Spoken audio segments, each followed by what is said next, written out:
চেষ্টা করেছি। এরপরে দেখেন, ন্যায়পরায়ণতা ইমানের আরেকটি গুণ, এটা আপনারা জানেন, আমি আপনাদেরকে নতুন করে আর বলতে চাই না।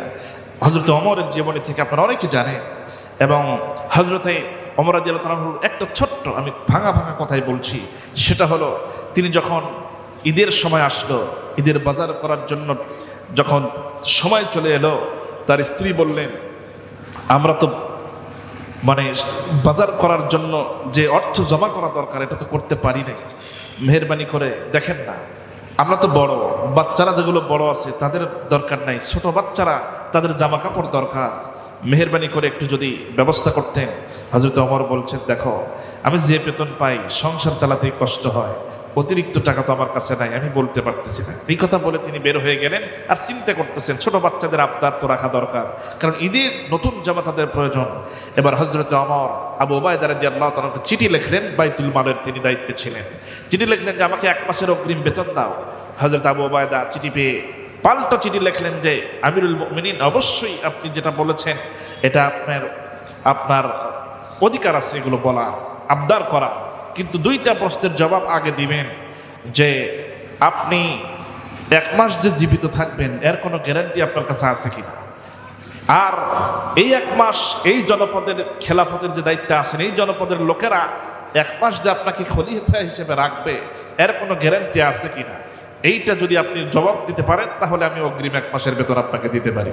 এরকম পাল্টা চিঠি যখন লিখে দিলেন, হযরত ওমর ওই চিঠি পেয়ে চোখের পানি ছেড়ে দিয়ে কাঁদতেছেন, আর বলতেছেন, আহারে, অর্ধেকটা পৃথিবীর দায়িত্ব আমার হাতে, আর আমার বাইতুল মালের দায়িত্বে থাকা আবু উবাইদা কি লিখলো, আহারে, এরকমটাই তো দরকার। আমি শাসক বলে, জাহানের খলিফা বলে সে আমাকে খাতির করে নাই, সে আল্লাহর নিয়মকে ফলো করেছে, আল্লাহর কোরআনকে, আল্লাহর বিধানকে ফলো করেছে। আসলে তো সে ঠিকই বলেছে, আমার তো 1 মাসের বেঁচে থাকবো কিনা এর তো গ্যারান্টি আমার কাছে নাই, জনগণ রাখবে কিনা 1 মাস খলিফা হিসেবে এটারও তো গ্যারান্টি আমার কাছে নেই। অতএব আমার ওই অগ্রিম বেতনের প্রয়োজন নাই, আল্লাহ তুমি আবু উবাইদার মতো এরকম দায়িত্বশীল আমানতদার প্রত্যেকটা সেক্টরে দিয়ে দাও। সুবহানাল্লাহ। দেখেন, আমাদের সমাজ হলে উল্টাপাল্টা হয়ে যেত। খেয়াল করেন, এটাই তাদের ন্যায়পরায়ণতার শ্রেষ্ঠ উদাহরণ। আরেকটা নেক আমলের কথা আমি বলবো, পিতা মাতা বেঁচে আছে কার কার, একটু হাত তুলবেন তো। মা বাবা দুইজনই বেঁচে আছে কার কার? মাশাআল্লাহ, হাত নামান। মা বাবা নাই কার কার? এরকম কি কেউ আছে? হাত নামান। দেখেন, মা বাবা অনেকেরই নাই, অনেকের আছে, এমনও আছে কারো বাবা আছে মা নাই, আবার কারো মা আছে বাবা নাই। যাদের মা নাই তাদের নামের সাথে আমার নামটাও লেখা হয়ে গেছে। আমার ভাইরা, পরশুদিন মাঝখানে একদিন গেছে, পরশুদিন বিকেলে আমি আমার এই হাতে আমার জন্মদাতা মাকে কবরে নামাইছি, দাফন করে উঠে এসেছি। আমার ভাইরা, আগে বুঝতাম না মা হারানোর কি ব্যথা, এখন বুঝি। সারাটা জীবন যে মা কষ্ট করে আমাদেরকে মানুষ করলেন, সেই মাকে একটু খেদমত করার কেবল সুযোগ এসেছে। আমার মায়ের বয়স তেমন হয়েছিল না, সুস্থ মানুষ। সেদিন বিকেলে গ্রাম থেকে শহরে আমার বাসায় যাওয়ার কথা, অথচ তিনি আমার বাসায় যেতে পারলেন না, তিনি আল্লাহর ডাকে সাড়া দিয়ে চলে গেলেন। আমি আপনাদের কাছে দোয়া চাই, আমার মায়ের জন্য দোয়া করবেন, আমার মাকে যেন আল্লাহ পাক মাফ করেন, জান্নাত নসিব করেন।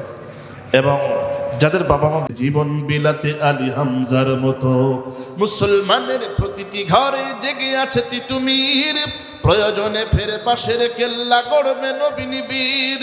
মুসলমানের প্রতিটি ঘরে জেগে আছে তিতুমির, প্রয়োজনে ফের পাশের কেল্লা গড়বে নবীন বীর।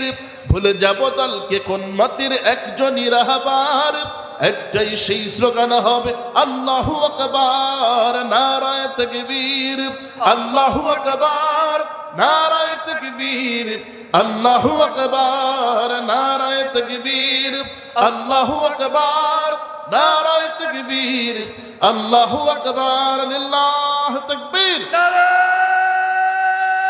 তাকবীর, নারায়ে তাকবীর। আল কোরআনের আলম, সংসদের জালম, দুনিয়ার মুসলিম এক হও, লড়াই করো।